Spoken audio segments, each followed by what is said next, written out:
Ready? Hi, my name is Izzy Rivera. I'm with Flexim Americas. We're going to do a quick video on how to wire up a 7407 energy meter. Now here's a basic block diagram of the meter, and this will be an energy meter, so you'll have transducers to the pipe, you'll have a temperature sensor to supply pipe, temperature sensor to return pipe. Now there's two ways that we can go with this. We can have a configuration where there's a junction box because the cable length needs to be longer than 10 feet, or we can have one without the junction box. If the cable length is less than 10 feet, if the meter is less than 10 feet to the pipe, the transducers will go directly from the meter to the pipe without the junction box. Now let's look over here at the meter, and we'll start with the flow cable. Now we have two different types of flow cable. We have this yellow triax cable here, and we have this black triax cable where both cables are built into the one cable. We tend to use the yellow cable for jobs that are going to be conduited, 3/4 inch conduit. It bends around a little bit better. Now what you'll have to do is terminate this cable. So if we start, you'll see what we do is first we strip the outer shield, but there's also a shield wire there, and we strip that shield along with the jacket. There's a third shield here that we take off. Then we strip this shield and we create a wire out of that. The kit will come with these terminals here, these slip-ons, and they go on, and we crimp those in place. Okay, and so then the way it wires up to the meter is the hot will go to the outside, the shield will be on the inside of that, then there's a skip, and then the shield, and then the hot on the outside. So that's the way it would wire up to the meter. Now if we're going to a junction box, this is how it would wire up to the junction box. It's the same type of configuration. This time we leave some of the outer shield of the wire on, and that goes under this guy here, and we have the hot, the shield, we skip, and then shield, and then hot. Now the transducers go from the junction box to the pipe, and this would screw into here. Do that real quick.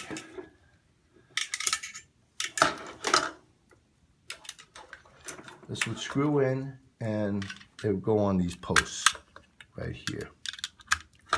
So that looks like that. Now if the transducers happen to be close to the pipe, if the meter is close to the pipe, we don't need the junction box, in which case this would screw into the bottom of the case, and this would get landed on these two posts right in here, and there's a white dot on that post. If you go in a little closer, you'll see it. And so the terminal with the white wrap on it goes on the white dot, and it gets wired directly. Now if you have this type of cable here, and this is a triax cable, it has an outer shield on it, and inside has two cables. That has to be stripped back, and when you strip that back, you'll take some of that outer shield and you'll fold it over this, then this gland will go on, so you'll have that shield connected to the gland, and that gland will screw in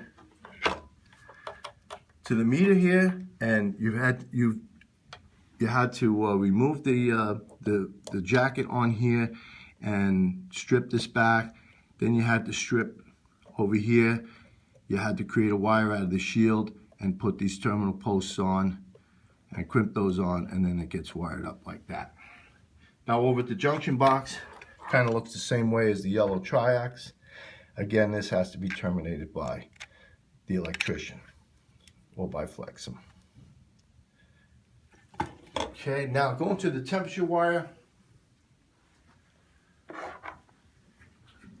you're going to have a drawing that comes with this meter that will indicate where each wire goes. This drawing will look like this.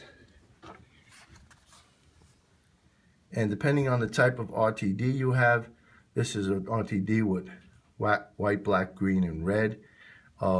It shows you which terminals you have to put them on. So this is the terminal for supply temperature. This is the one for return temperature. And then if you have a 2-channel meter, it would go over on these over here. Now again, if you have a junction box,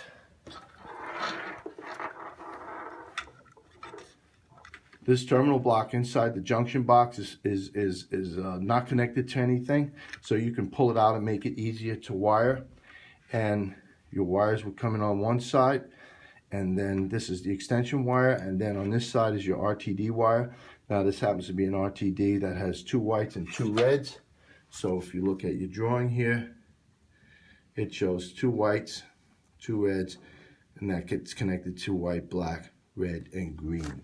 So the 2 whites go to white and black, and the 2 reds go to red and green.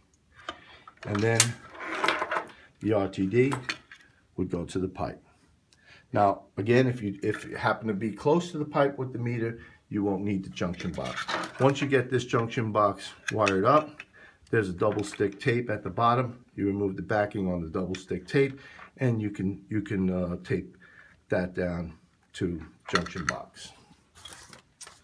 So I think that covers it. It's the wiring. You have to just be diligent about it. When you land the wire, make sure you tug on them. There's quite a few wiring terminations for an energy meter. For a dual channel meter, I think it actually totals up to 32 terminations. So you have to be careful. If you have one intermittent one, you'll have a faulty meter. So just be diligent, but it's not a difficult wiring job. Thank you, and we hope this helps you.